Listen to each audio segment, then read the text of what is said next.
Bueno, pues buenas noches. Gracias, Francisca, por hacer este cambio, de en vez de hacer el directo directamente en Instagram, hacerlo por Zoom. Y vamos a ver si las tecnologías nos dejan esta vez funcionar. Primero de todo, agradecerte que aceptara el venir a hablar conmigo un ratico. La verdad es que estaba hasta nerviosa hoy pensándolo, el que estuviéramos aquí. Y me gustaría que te presentaras tú, porque si te presento yo, va a sonar, voy a contar muchas cosas y prefiero que tú te presentes y digas lo que tú quieras incidir. Bueno, pues soy abogada especializada en salud sexual y reproductiva, acceso de las mujeres al aborto, acceso a servicios de calidad materno-infantil, es lo que más, en lo que más concentra mi actividad profesional, lo que más me interesa. A mí me gusta decir que soy una abogada feminista porque al final creo que eso es lo que me impulsa a dedicarme a esto. Sí, sí, además es como que lo engloba todo, ¿verdad?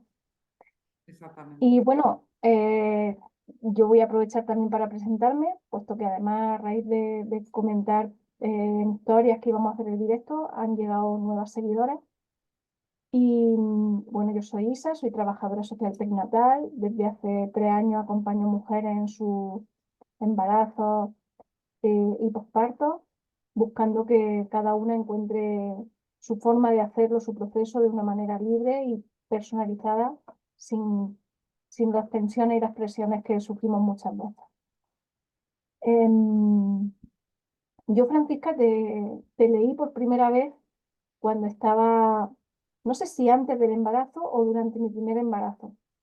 Yo ya trabajaba como agente de igualdad, hablando de las diferentes violencias que sufríamos las mujeres, y una de las que comentaba siempre en los talleres y en los grupos con los que trabajaba era la violencia obstétrica.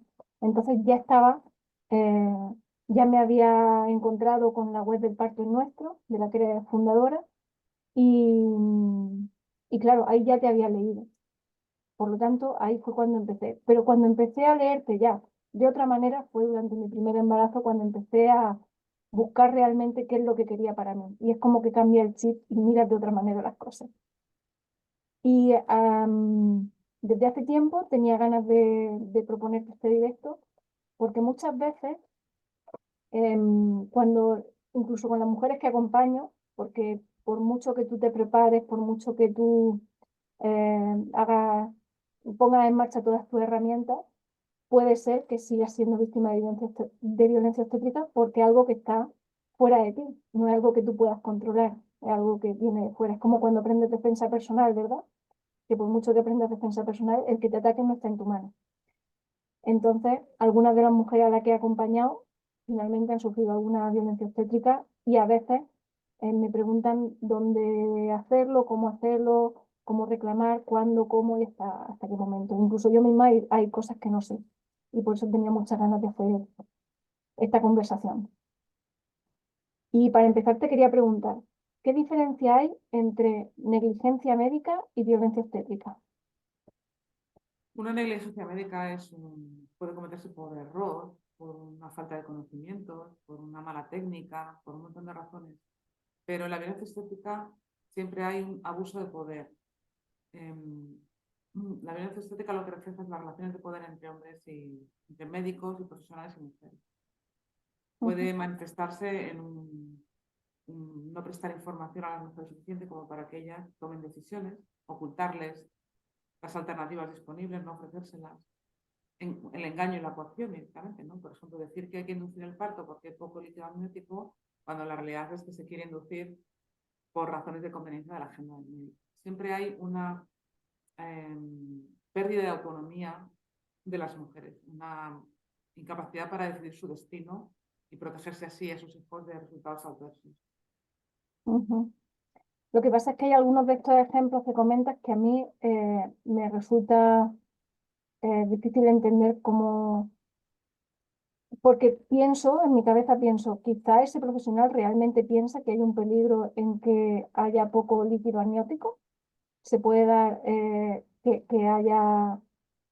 yo entienda que es una violencia obstétrica y el profesional piensa que es una negligencia, en la práctica judicial me refiero.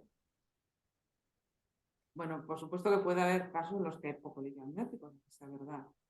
Lo que ocurre es que la estadística nos revela que, que hay malpraxis y hay abuso de poder, porque sabemos que el si sistema en el que vivimos. es aceptable un 15% de inducciones, y en algunos centros, en algunos lugares, se están haciendo, y en la privada sobre todo, se están haciendo un 40-50% de inducciones del parto.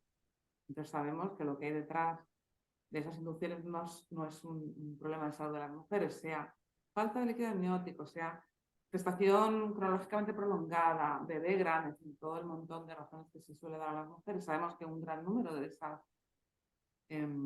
indicaciones son falsas. Sería un Sí. ejemplo. Pasa igual con la episiotomía. Es muy raro, hay un 6%, por ejemplo, que se considera que puede ser necesario, y sabemos que en algunos centros se hacen al 42%, 47% de las mujeres, lo cual no tiene ningún sentido desde el punto de vista de la buena praxis, ¿no? De la estadística. Ujú. Sí, cierto. Y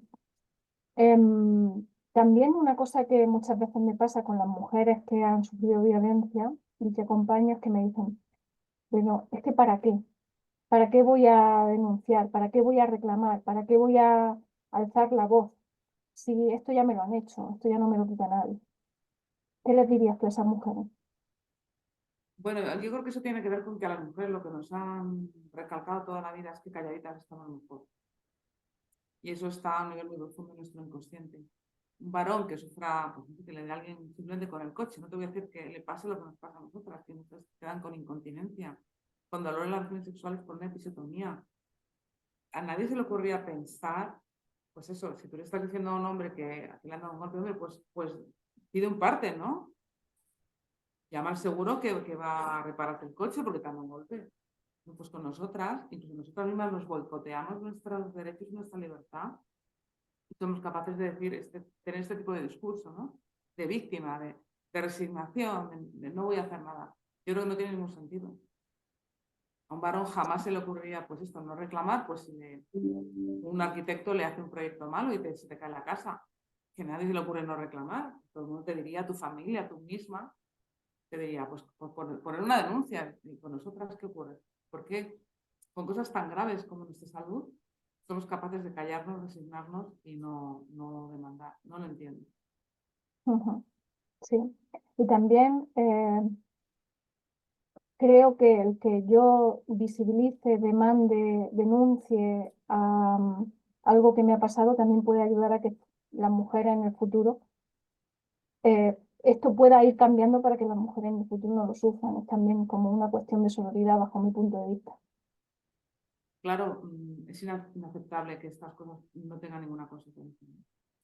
Que nos callemos y por nosotras mismas en primer lugar y luego por las demás, exactamente. No podemos dejar que por qué menos que contar lo que ha ocurrido y pedir explicaciones, que es el mínimo. Ujú. Entonces, Sí. muchos profesionales siguen con esta rutina y no se cuestiona a sí mismos. Simplemente ver que esta mujer que ha estado en una situación de vulnerabilidad, de indefensión, cuando sale de la situación, es una persona capaz de explicarse, expresarse, razonar y reclamar, yo creo que va a cambiar la mirada hacia nosotras, ¿no? Porque hay una especie de mirada de, como si fuera un contenedor de bebés, ¿no? Gente, personas, seres irracionales, no somos vistas percibidas como personas. Entonces, cuando salimos de fuera de ahí, de esa situación y escribimos, somos percibidas como lo que somos, ¿no? Personas racionales con capacidad de expresión y de protesta y de reclamación. Entonces esto yo creo que va a ayudar a que estos profesionales se replanteen muy mucho qué están haciendo en el territorio y ver que fuera, existimos también fuera, como personas íntegras que Ujú. pueden hipotéticamente. Sí, qué bueno. ¿Y cuáles serían los espacios de denuncia? ¿Qué niveles hay para reclamar, para denunciar? Bueno, hay varias opciones. La única opción que yo no contemplo es no hacer nada. Después hay muchos grados, claro, depende de un montón de circunstancias. Si hay lesiones físicas o psicológicas de importancia, de gravedad, yo creo que habría que demandar. Hay varias vías para demandar, dependiendo si es un hospital público o en una clínica privada, lo que nos ha ocurrido. También se puede poner una denuncia penal en algunas situaciones. Yo en general no veo que la vía penal sea muy interesante, pero bueno, hay determinadas situaciones que sí que permite que la persona pues eso, se dirija al juzgado de instrucción más próximo a su domicilio y interponga una denuncia. Y luego están las reclamaciones ordinarias. Son quejas en aquellos casos en que la persona, porque no tiene recursos económicos o morales, o el caso no ha producido unas lesiones que ameriten este esfuerzo, puede presentar una reclamación ordinaria. Yo tengo ejemplos en mi página web.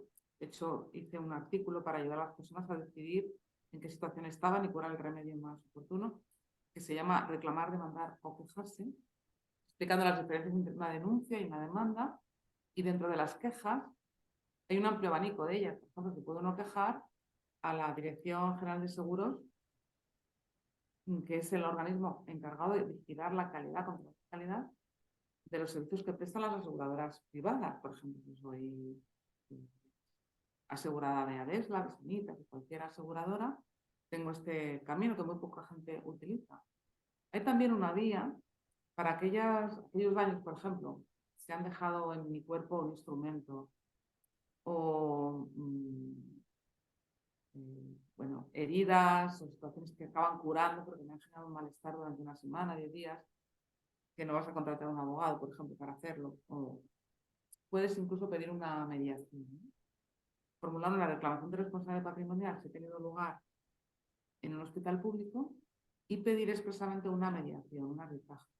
Esto para cuestiones de poco interés económico puede funcionar. Por ejemplo, una mujer que ha tenido un problema con la lactancia y no se ha detectado una infección, que tenía una mastitis, no se ha detectado cuál era la bacteria que le estaba produciendo el daño y le ha generado pues tenerle que quitar parte del pecho o X días de sanación de su herida. Pues a lo mejor económicamente este monto no amerita, como digo, un procedimiento judicial, pero sí formular una reclamación en forma y pedir una indemnización por esos días. Y esto se ha conseguido también en mediación. Dice diferentes remedios dependiendo. ¿Y qué plazos tienes una vez que has sufrido la violencia para hacer alguno de estos pasos? ¿Hay alguno que no tenga plazo? ¿Todos tienen algún...?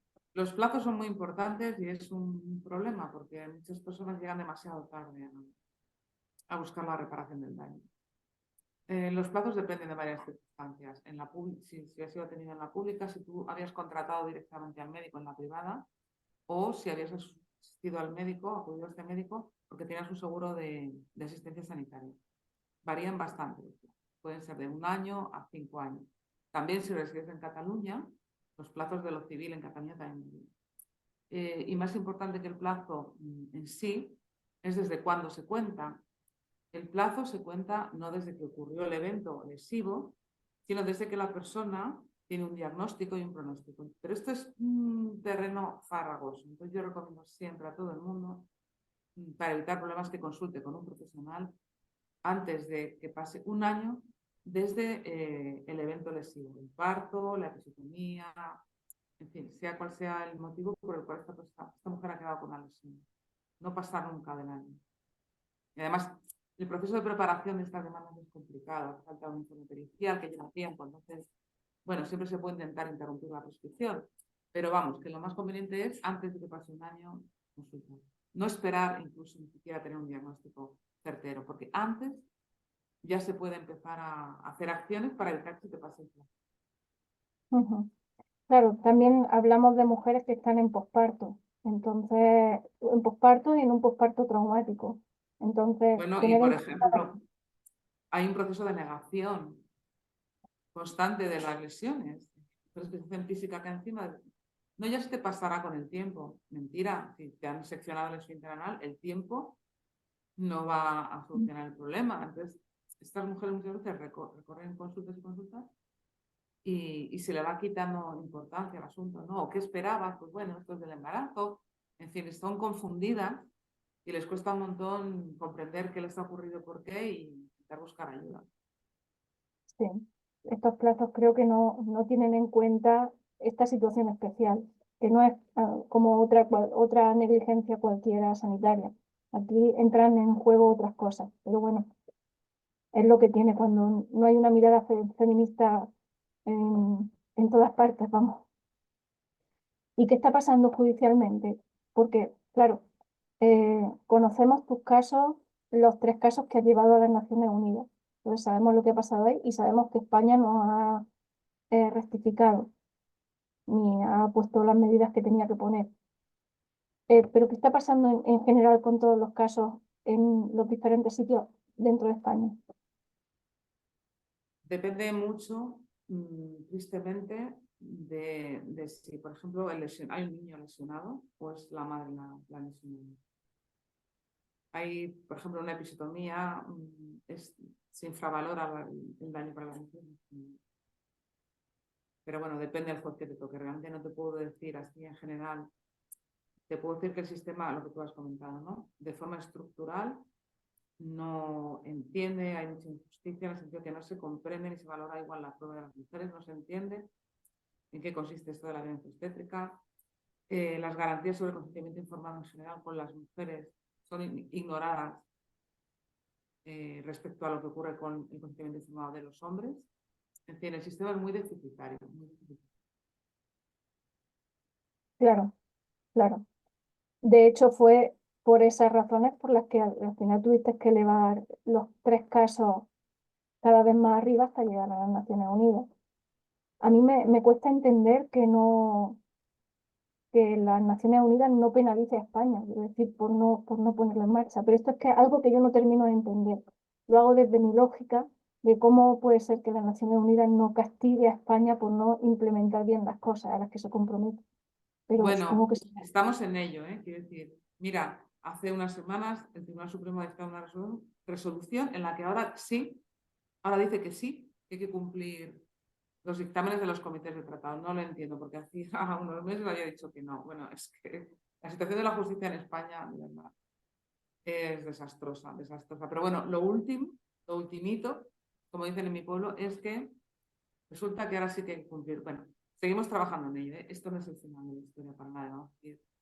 Hay recursos todavía pendientes que podemos utilizar y el comité, desde luego, está exigiendo explicaciones a España, o sea que vamos a seguir trabajando. Esto no es el final.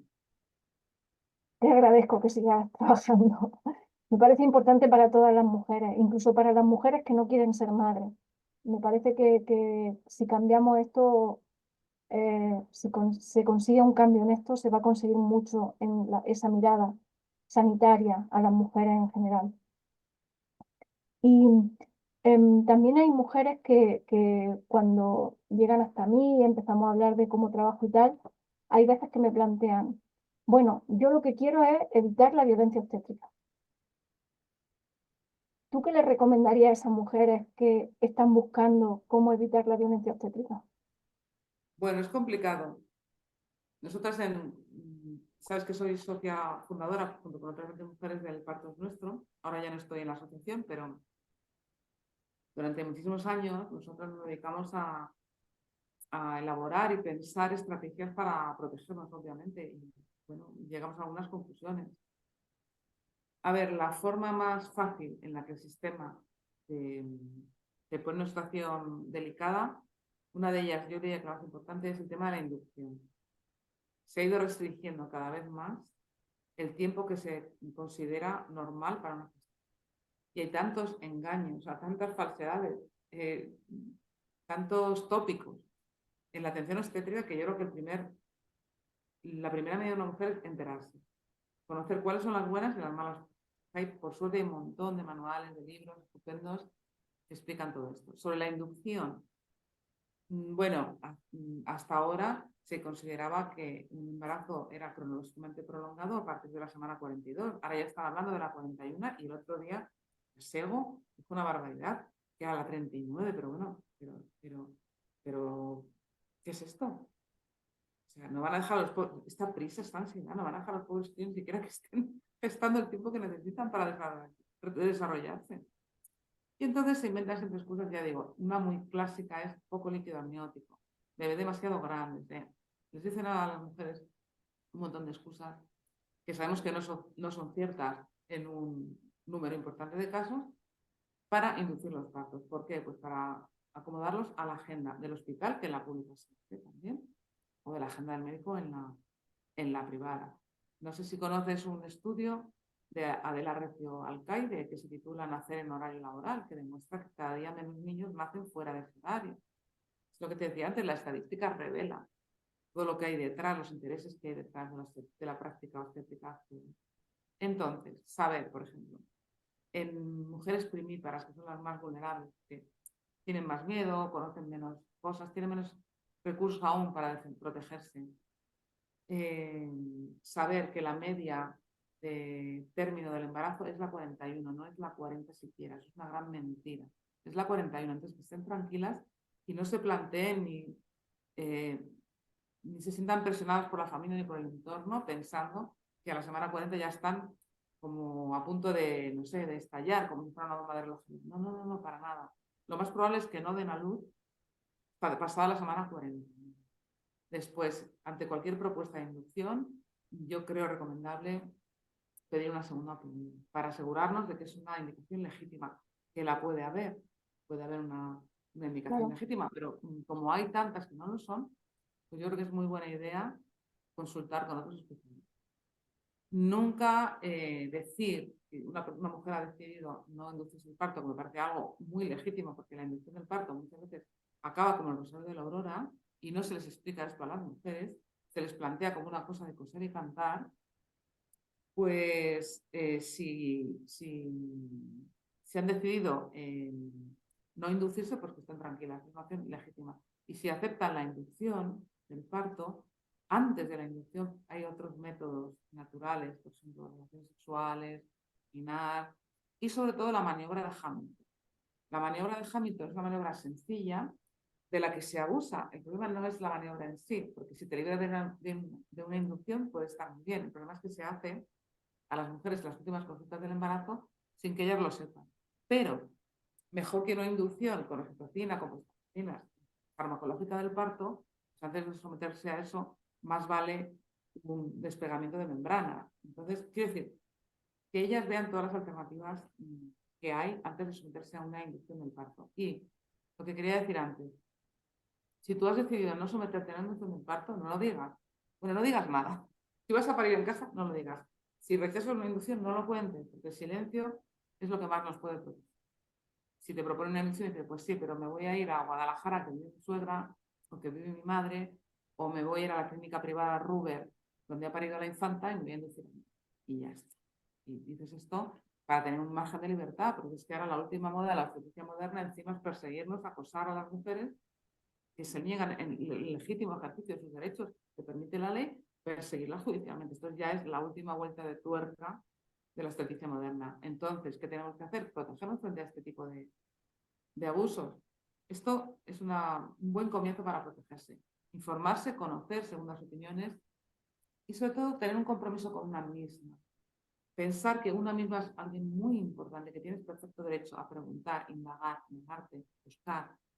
Es que muchas veces la presión que se ejerce desde fuera o que nosotras mismas nos infligimos acaba convenciéndonos de que realmente no merece la pena todo lo que estamos haciendo para enfrentarnos al sistema. Y sí merece la pena. Merecemos muchísimo la pena. Solo vamos a dar a luz una o dos veces, muy pocas veces en la vida. Es algo que tiene una trascendencia increíble en nuestra salud y en la de nuestros hijos. Entonces, tenemos todo el derecho del mundo de intentar protegernos y trabajar para que sea una experiencia lo más positiva posible. Entonces, utilizar todos los recursos que tengamos. Es que hay mujeres que me han dicho, por ejemplo, pues que querían parir en casa, pero que es muy caro, mentira. Pero si parir en casa es baratísimo en este país. Para comprarse un coche su marido no le dio tantas vueltas, o ella misma no le dio tantas vueltas de comprarse un coche. Y para algo tan importante como dar a luz, pues se ponen sobre la mesa argumentos económicos. Yo no lo entiendo, porque es algo tan importante, la verdad. Un coche, no sé cuántos coches se compra una persona en la vida, aparte que, ya digo, no hay proporción entre lo que vale un coche y un parto en casa. Pero desde luego dar a luz vas a dar a luz muy pocas veces en la vida. Entonces, si tú quieres, si tú crees que eso es lo bueno para ti, el dinero no puede ser un obstáculo, no puede serlo. Después, muy importante, por ejemplo, una forma de protegerse es intentar evitar la epidural. La epidural, junto con la inducción del parto, es otra de las llaves que abre la puerta a la violencia, porque te deja indefensa. Una mujer con una epidural es alguien que ya está abandonado al poder ajeno. estás perdida a partir de ese momento. Que no debería ser así, por supuesto. La epidural no debería ser un obstáculo para que la mujer pueda moverse, caminar y tener su autonomía. Pero tristemente, tristísimamente, la realidad nos dice que no es así. Lo siento, o sea, no es así. Entonces, una mujer tiene que saber que la epidural tiene una contrapartida muy peligrosa. El parto va a ser más lento, se expone a que le pongan oxitocina sintética, se expone a la impaciencia de los asistentes y luego está indefensa, ya digo, porque a una mujer que no tenga la epidural puesta, vamos, no sé qué fuerza humana puede cortar la vagina o que no pueden hacer, ¿entiendes? También resistir la presión psicológica. Tiene que estar entrenada para saber los gajes de los hijos. ¿Qué discursos te van a decir para conseguir sus objetivos? Porque en esta profesión hay un montón de frases hechas. Bueno, póntela ya que luego no vas a poder. Sí, sí, ahora pues no te queda nada. O sea, en lugar de recibir apoyo a una mujer que haya decidido dar a luz sin epidural, recibe mensajes, es como alguien que está dejando de fumar y te pasearán cigarrillos, que dijeran que eres tonta si no vuelves a fumar. Es algo así. Entonces, estar preparada y bien acompañada y bien informada para soportar todas estas cosas. A ver, a mí si me preguntas, es que a mí me parece que una mujer sana no debería dar atención directamente. Es que después de tantos años luchando para que la atención hospitalaria sea buena, sea de calidad, en realidad lo que pienso es que es imposible, porque el ambiente hospitalario está diseñado para mujeres que tienen patologías. Entonces, en ese sentido está muy bien dotado. Un hospital normal está muy bien dotado para tener patologías, pero para un parto normal yo creo que no es un buen sitio, no es muy buena idea. Entonces, yo tengo un conflicto cuando hablo de mejorar la atención obstétrica hospitalaria cuando realmente no creo en ella. Con los años, menos todavía. Claro. Fíjate, te estaba escuchando y estoy recordando una de las últimas mujeres que he acompañado que le dijeron, si eliges meterte en la piscina de partos del hospital, no te podemos poner la epidural. O una cosa o la otra. Y como llevaba un tiempo en el que no la habían dejado realmente en movimiento libre y estando en un entorno que favoreciese que todo fuese tranquilo, sin dolor y tal, llevaba mucho tiempo sufriendo y entonces, claro, ante el cansancio solicitó la epidural por el miedo a que si elijo la piscina de parto, que sé lo buena que es, luego quiero la epidural, ya me han dicho que no la voy a tener, cuando eso es una Bueno, gran mentira. de verdad es lamentable y vergonzoso. Por supuesto que tú puedes utilizar la bañera de parto para la dilatación y cuando te dé a ti la real gana y cuando tú quieras salirte de la bañera que te pongan la epidural. Esto es así. ¿Cómo que no le vas a poner la epidural? Claro. Lo que Es pasa que, es que es que eso, esta persona no querría. Porque ¿qué pasa con la epidural? La epidural es muy cómoda para los pacientes. Yo no digo que no tenga ventajas para las mujeres también, ¿eh? Lo que ocurre es que tiene tantos inconvenientes que hay que pensarse bien a la hora de... Y sobre todo intentar por lo menos retrasarla para que no interfiera con la dilatación. Pero realmente para quien tiene ventajas esto hay que entenderlo. Es para los asistentes porque tú sabes que te cita, ya tienen todo preparado por si quieren hacer una intervención, un corte o un forceps. Entonces, es una mujer con la epidural puesta es una mujer que está, pues esto, a su merced. sí, estás ahí como un mueble, la verdad. Luego la tontería esta de empuja, empuja, pero vamos a ver, pero qué tontería es la tontería, la mentira más veces repetida de la historia, que las propias mujeres lo decimos. Tengo ganas de empujar, pero vamos a ver. Pero si el útero es un músculo que se mueve de forma involuntaria, es como decir, tengo ganas de empujar el intestino para empujar el bolo alimenticio, pero qué tontería es esta si es un movimiento involuntario.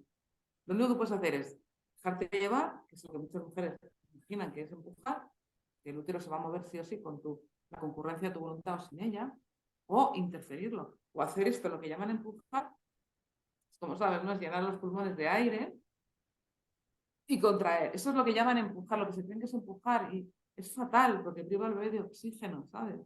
Solo muy puntualmente a lo mejor.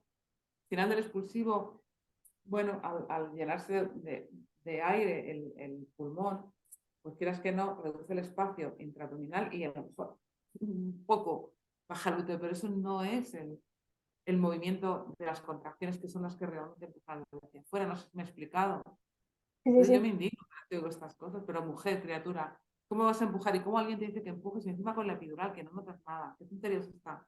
Lo único que vas a hacer es llenar los pulmones y quedarte en hipoxia tú y tu bebé. Y si lo prolongas, le vas a provocar al bebé una hipoxia. Claro, entonces llegamos al sufrimiento de bebé y como llegamos al sufrimiento de bebé, llegamos a la intervención necesaria porque es que si no, la carta del niño muerto. Entonces como que entramos en la bola de nieve de nuevo. Sí, Eso es. cierto. Pues yo de todo lo que has dicho, quiero hacer un recopilatorio rápido de lo que creo que nos tenemos que quedar para atenderlo, que tiene un documento que se llama Reclamar, Demandar, Quejarme, para que podamos ver las diferentes opciones y que siempre, ante la duda, lo mejor es consultar a una profesional para que nos asesoren cómo hacerlo y de qué manera y también para cumplir los plazos. Em, que lo que está pasando judicialmente está siendo lento, pero estamos avanzando y que además es importante para todas las mujeres y que a la hora de tratar de evitar esta violencia obstétrica, tener información, conocer la fisiología, conocer las buenas y las malas prácticas comunes, hacer lo posible por tener un parto, si puede ser en casa mejor, y de esa manera no evitamos la rueda de funcionamiento burocrático y de protocolos del hospital, que va en contra de lo que realmente necesitamos fisiológicamente no decir, decir solo lo necesario para que no pueda ir en tu contra nadie. Esto es algo que además con el caso que tuviste, ay, no recuerdo si el nombre era Naya, con el caso que tuviste con la mujer que, que sacaron de su parto en casa para llevarla al hospital. El Eso caso de también fue Oviedo, lo llamamos. Caso el Oviedo. caso de Eugenio. Sí. En ese caso creo que el silencio hubiera sido una posibilidad, pero claro, es que nunca te esperas que te vayan a ir a buscar a tu casa para llevarte a hacer una intervención. Es que en qué cabeza cabe. No, no, me parece, no sé, como de película de terror. Eh, el pedir una segunda opinión, el contrastar, porque hay veces que nos pueden meter miedo, podemos tener dudas, pero si contrastamos con profesionales que realmente están actualizadas y que hacen una atención respetuosa y con esta mirada, siempre vamos a tener mejor información para conocer nuestras alternativas. Entonces, eh, creo que con eso podemos tratar de evitar y en el caso de que suframos la violencia obstétrica, que además yo misma sufrí violencia obstétrica de las comunes, de estas que están como a la orden del día, que te van haciendo sin contarte y tú vas tratando de evitarlas, pero muchas veces te las hacen y después te las cuentan. Entonces, como que no, y de las que socialmente no están valoradas, porque eso no ha pasado a todas, es que esto es así. Entonces tampoco puedes compartirlo.